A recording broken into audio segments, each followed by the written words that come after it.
അപ്പോൾ തീർച്ചയായിട്ടും വിശുദ്ധ സഭയിൽ നിന്നാണ് വിശുദ്ധ വേദപുസ്തകം രൂപം കൊണ്ടത്. ദൈവതിരുനാമത്തിന് മഹത്വം ഉണ്ടാകട്ടെ. വീണ്ടും ഒരു വീഡിയോയിലേക്ക് എല്ലാവർക്കും സ്വാഗതം. ഇന്ന് ഞാൻ പറയാൻ ആഗ്രഹിക്കുന്നത് വിശുദ്ധ സഭയെയും വിശുദ്ധ വേദപുസ്തകത്തെയും കുറിച്ചുള്ള ഒരു ഇൻട്രൊഡക്ഷൻ ആണ്. ഇത് പറയാൻ കാരണം ഇനി വരുന്ന ചില ടോപ്പിക്കുകളിൽ ഇതിന് വളരെ പ്രാധാന്യമുണ്ട്. അതുകൊണ്ടാണ് ഇന്ന് ഞാൻ ഈ ഒരു ടോപ്പിക്ക് തിരഞ്ഞെടുത്ത ബുക്ക് കണിയാമ്പറമ്പിൽ വന്നിയ കുര്യൻ കോറെപ്പിസ്കോപ്പയുടെ ബുക്കായിരുന്നു. ആ ബുക്ക് എന്നിലേക്ക് എത്തിച്ചേരാൻ സഹായിച്ചത് എൻ്റെ ഫാദർ-ഇൻ-ലോ ആയിരുന്നു. ഇവർ രണ്ടുപേരെയും ഈ നിമിഷം ഞാൻ ഓർക്കുന്നു. ഇനി സുവിശേഷങ്ങൾ ഒക്കെ നമുക്ക് ആദ്യം കടക്കാം. സുവിശേഷങ്ങൾ 4 എഴുതിയത് 4 പേരാണെന്ന് നിങ്ങൾക്കെല്ലാം അറിവുള്ളതാണല്ലോ. അത് 2 പേർ അപ്പോസ്തലന്മാരും 2 പേർ കർത്താവിന്റെ ശിഷ്യന്മാരുമായിരുന്നു. 4 പേരും 4 ആംഗിളിൽ നിന്നായിരുന്നു നമ്മുടെ കർത്താവിനെ നോക്കി കണ്ടത്. അവരുടെ 4 പേരുടെയും പോയിന്റ് ഓഫ് വ്യൂ വ്യത്യാസമായിരുന്നു. ഇവർ 4 പേരും 4 കാലഘട്ടത്തിൽ 4 സ്ഥലങ്ങളിൽ ഇരുന്ന സുവിശേഷങ്ങൾ എഴുതി. പക്ഷേ പരിശുദ്ധാത്മാവിന്റെ നിറവിൽ അവരായിരുന്നത് കൊണ്ട് ഇവർ 4 പേരും എഴുതിയത് എല്ലാ കാര്യങ്ങളും ഒന്നായിരുന്നു നമുക്ക് കാണുവാൻ സാധിക്കും. ഇവർ കണ്ടതും കേട്ടതും ഇവർ അനുഭവിച്ചതുമായ കാര്യങ്ങളായിരുന്നു സുവിശേഷങ്ങളിൽ കൂടെ നമ്മൾ കണ്ടത്. ഇനി നമ്മൾ നോക്കുന്നത് അപ്പോസ്തല പ്രവർത്തികൾ മുതൽ വിശുദ്ധ യൂദായുടെ ലേഖനം വരെ നമ്മൾ കാണുന്നത് പരിശുദ്ധാത്മാവ് എന്ന കാര്യസ്ഥന്റെ പ്രവർത്തനവും പരിശുദ്ധ സഭയുടെ രൂപീകരണവുമായിരുന്നു. ഇനി നമ്മൾ 1-ാം നൂറ്റാണ്ടിൽ സഭ എങ്ങനെ നിലയിൽ വന്നെന്ന് നമുക്ക് നോക്കാം.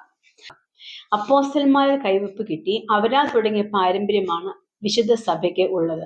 അപ്പോസ്തല പ്രവർത്തികൾ 2:47 സഭ എങ്ങനെ വളർന്നു എന്ന് കാണുവാൻ സാധിക്കും.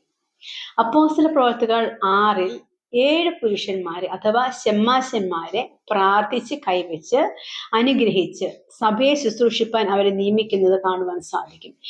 ഈ ഒരു കൈവപ്പാണ് അപ്പോസ്തലിക സഭ ഇന്നും കൈവിടാതെ കാത്തു സൂക്ഷിക്കുന്നത്. അത് പരിശുദ്ധ പാത്രികീസ് ബാബ ആയാലും മാർപ്പാപ്പ ആയാലും ഇങ്ങനെ തന്നെയാണ്. ഒരു അവരോഹണ ക്രമത്തിൽ നമ്മൾ നോക്കുകയാണെങ്കിൽ നമ്മൾ ചെന്ന് എത്തി നിൽക്കുന്നത് നമ്മുടെ കർത്താവായ യേശു ക്രിസ്തുവിലാണ്. വിശുദ്ധ യോഹന്നാന്റെ സുവിശേഷം 21:25 നാം കാണുന്നത് യേശു ചെയ്ത മറ്റു പലതും ഉണ്ട്. അത് ഓരോന്നായി എഴുതിയ പുസ്തകങ്ങൾ ഈ ലോകത്തിൽ തന്നെയും ഒതുങ്ങുകയില്ല. അപ്പോൾ നമ്മുടെ കർത്താവ് പഠിപ്പിച്ചതും ഉപദേശിച്ചതും പറഞ്ഞു തന്നതുമായ ഒത്തിരി കാര്യങ്ങൾ നമുക്ക് നമ്മുടെ സുവിശേഷങ്ങളിൽ നിന്നോ ഒരു പുസ്തകത്തിൽ കൂടെ അവൈലബിൾ ആയിട്ടില്ല. അങ്ങനെ നമുക്ക് കിട്ടിയ ചില കാര്യങ്ങൾ വാമൊഴി ഇതിൽ നമ്മൾ ഇതിൽ രേഖപ്പെടുത്തി കാണുന്നത് ഇതിൽ 1000-1 ഭാഗം മാത്രമേ ഉള്ളൂ. ബാക്കി ഒന്നും രേഖപ്പെടുത്തിയിട്ടില്ല. അതെല്ലാം വിശുദ്ധ സഭയിലൂടെ നമുക്ക് വാമൊഴിയായി കൈമാറ്റം ചെയ്യപ്പെട്ടു. നമ്മുടെ കർത്താവിന്റെ വചനങ്ങൾ പാട്ടുകളായും പ്രാർത്ഥനകളായും സത്യവിശ്വാസങ്ങളായും ചിത്രങ്ങളായും സഭയിൽ നിലനിന്നു വന്നു. ഇനി നമ്മൾ വിശുദ്ധ വേദപുസ്തകം എങ്ങനെ ഉണ്ടായി എന്ന് നമുക്കൊന്ന് നോക്കാം. ആദ്യമായിട്ട് 1-ാം നൂറ്റാണ്ടിൽ സഭ ശക്തിപ്പെട്ടത് നമ്മൾ ആദ്യമേ മനസ്സിലാക്കിയല്ലോ.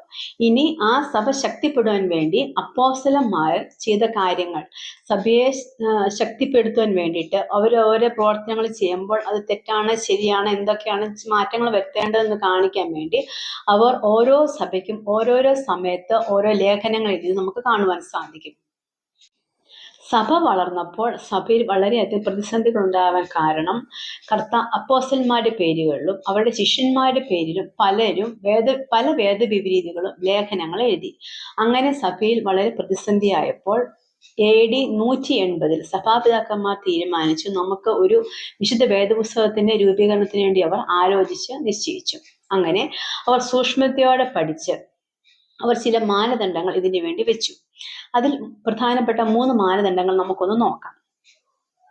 അതിൽ ഒന്നാമതായിട്ട് അതിന്റെ മാനദണ്ഡത്തിന്റെ ആദ്യത്തേത് ഒന്നുകിൽ ഈ പുസ്തകങ്ങൾ അപ്പോസ്തലന്മാരോ അവരുടെ ശിഷ്യന്മാരോ എഴുതിയ ലേഖനങ്ങൾ മാത്രമേ നമ്മൾ എടുക്കുകയുള്ളൂ എന്ന് തീരുമാനിച്ചു.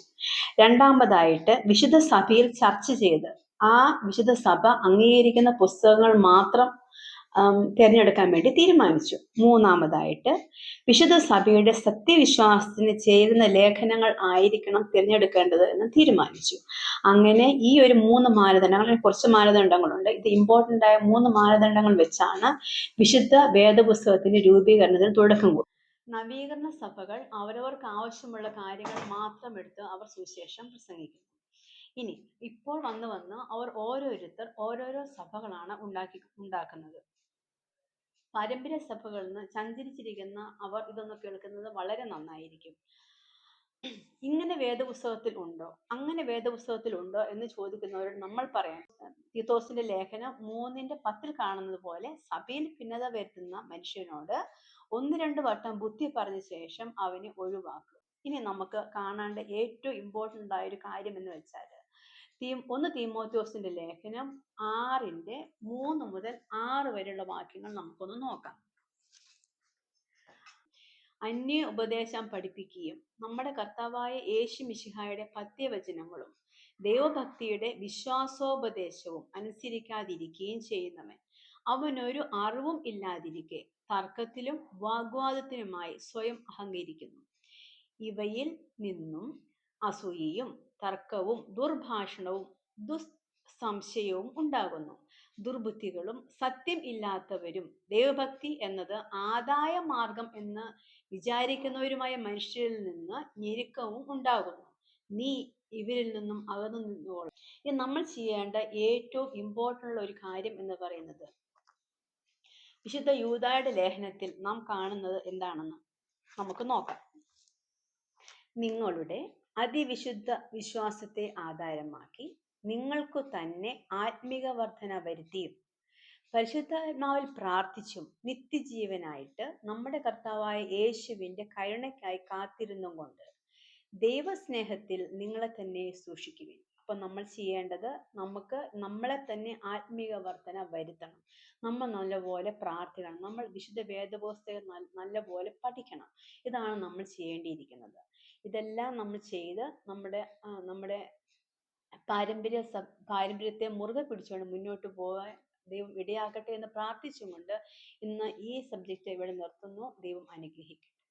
വിശുദ്ധ സഭയായിട്ട് വിശുദ്ധ സഭയിൽ നിന്നാണ് വിശുദ്ധ വേദപുസ്തകം രൂപം കൊണ്ടത്. അപ്പോൾ ഇന്ന് വിശുദ്ധ ബൈബിൾ പിടിച്ചുകൊണ്ട് നമ്മളെ വിമർശിച്ച് നടക്കുന്ന എല്ലാവരും ചിന്തിക്കേണ്ട ഒരു കാര്യം, വിശുദ്ധ വേദപുസ്തകം എടുക്കുമ്പോൾ തീർച്ചയായിട്ടും ഇതിനു വേണ്ടി കഷ്ടപ്പെട്ട നമ്മുടെ സഭാപിതാക്കന്മാരെ അവർ ഒന്ന് ഓർക്കുന്നത് വളരെ നന്നായിരിക്കും.